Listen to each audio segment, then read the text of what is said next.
Halo, Assalamualaikum warahmatullahi wabarakatuh. Kembali lagi di channel ini. Teman-teman semuanya apa kabar? Semoga baik-baik saja dan selalu dijaga dari mara bahaya ya. Amin. Kali ini kita akan membahas tentang bulan Dzulhijjah, yaitu bulan yang akan kita temui besok, bulan depan. Nah, bulan Dzulhijjah sendiri itu dari kata hajjah. Dzulhijjah, hijjah itu dari kata hajjah dan haji.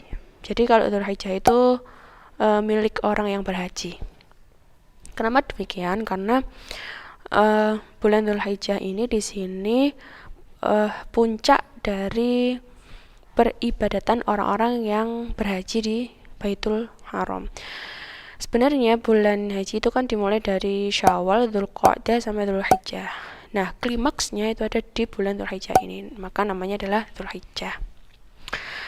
Kemudian apa aja sih yang kita bahas nanti di channel ini? Yang pertama yaitu puasa bulan Dzulhijjah dan fadilahnya. Lalu yang kedua adalah tata cara melaksanakan sholat Idul Adha. Yang ketiga kurban. Yang keempat yaitu sejarah takbir Idul Adha gitu. Oke teman-teman, kita langsung saja masuk ke pembahasannya. Nah di sini saya sudah ada kitab Fathul Mu'in yang ada di jilid 2. Nah, di bab sunnah puasa Arafah. Langsung saja. Bismillahirrahmanirrahim. Disunahkan, yaitu sunnah muakkad, untuk melakukan puasa di hari Arafah bagi selainnya orang yang haji.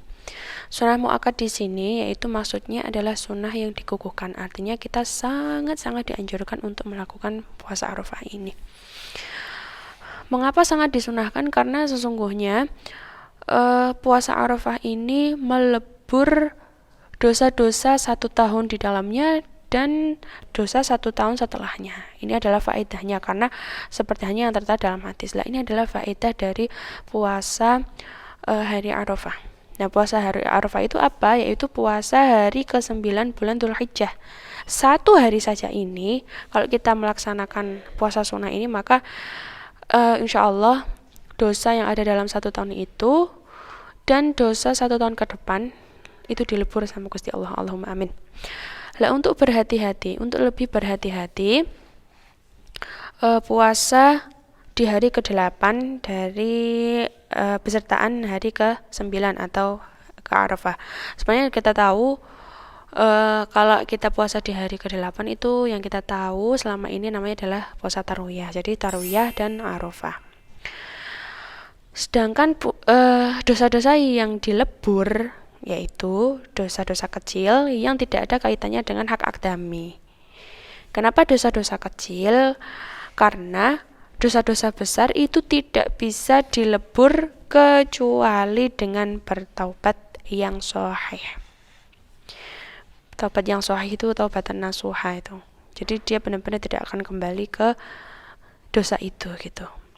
Dan di sini juga dikatakan yang tidak berkaitan dengan hak adami. Kenapa demikian? Karena hak adami itu bergantung dengan ridho orang yang berkaitan gitu. Jadi kalau dosa yang berkaitan dengan hak adami itu tidak dilebur kecuali kalau sudah meminta ridhonya orang yang berkaitan. Dan apabila orang tersebut tidak memiliki dosa-dosa kecil, maka pahalanya itu ditambahkan dalam kebaikannya. Langsung saja kita ke pembahasan yang kedua, yaitu tata cara sholat Idul Adha. Ini di dalam kitab Fathul Qorib bab sholat id.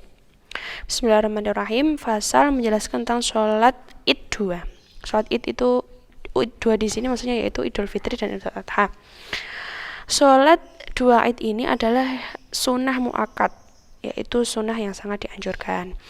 Nah, sholat 2 id ini itu 2 rakaat, di mana seseorang takbir dalam rakaat yang pertama 7 kali selain takbiratul ihram. Ini yang sholat Idul Adha.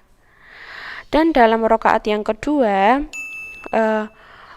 takbir 5 kali selain takbiratul qiyam. Takbiratul qiyam itu takbiratul berdiri dari sujud gitu.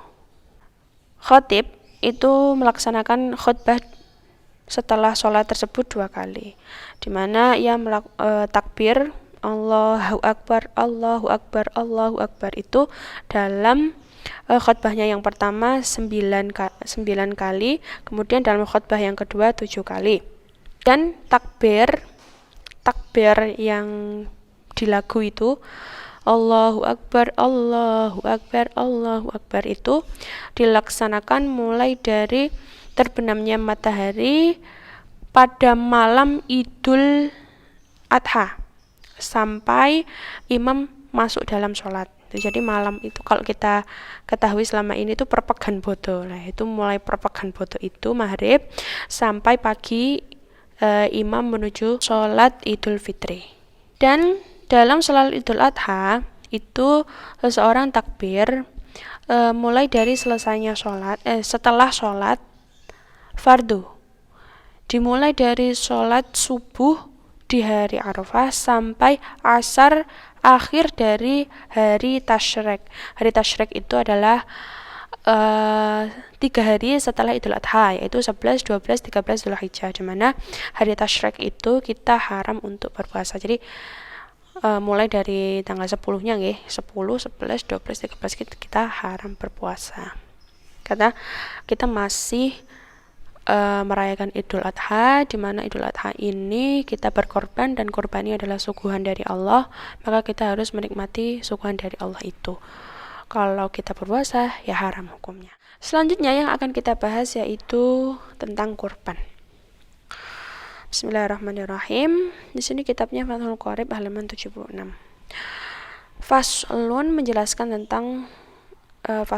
tentang kurban. Kurban itu juga sunnah muakkad hukumnya. Dan kurban di sini mencukupi dengan menggunakan biri-biri muda. Kalau di sini nggak banyak biri-biri nggih, banyaknya kambing.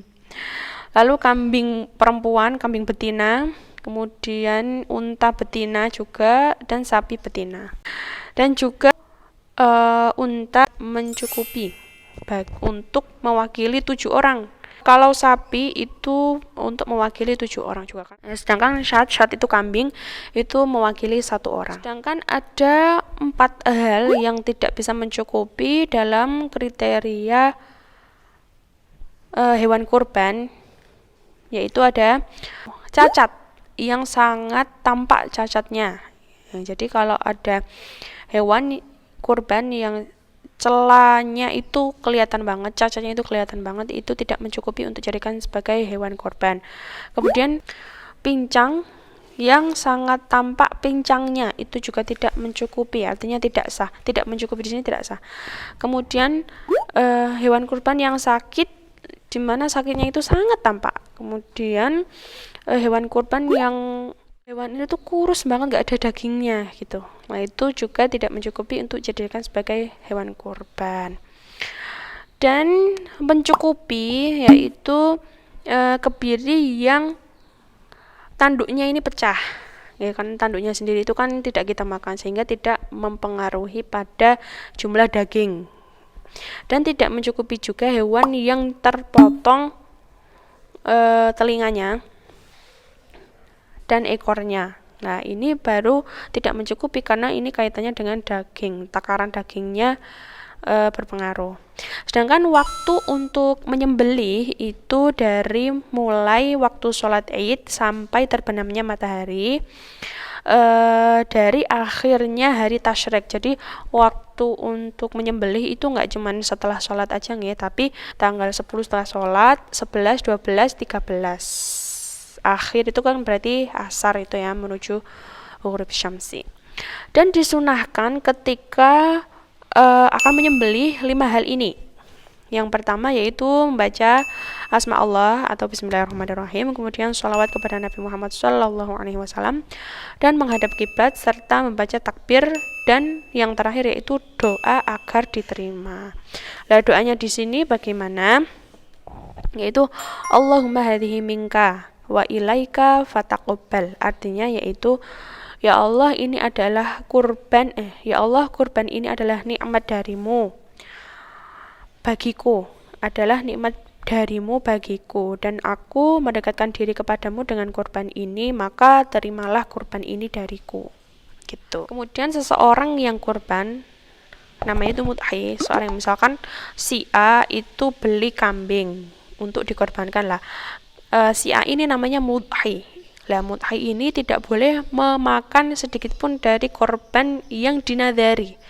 Maksudnya itu contohnya misalkan si A ini bernadar, kalau aku punya anak cowok pada hari Idul Adha, setelahnya aku bernadar akan menyembelih hewan kurban kambing gitu misalnya. Kalau nadar itu kan perkara yang menjadi wajib.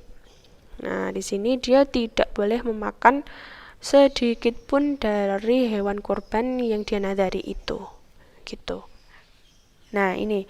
Dan seorang boleh untuk memakan hewan kurban yang sunnah. Yang sunnah ini maksudnya yang tidak dinadari tadi, gitu. Kalau nggak dinadari, dia boleh makan dari hasil daging kurbannya. Dan seorang tidak boleh menjual daging kurban, karena memang ini untuk disodakohkan. Dan daging kurban ini diberikan kepada fuqara wal masakin. Gitu. Nah, ini adalah fadilahnya orang yang berkurban. Silahkan dibaca.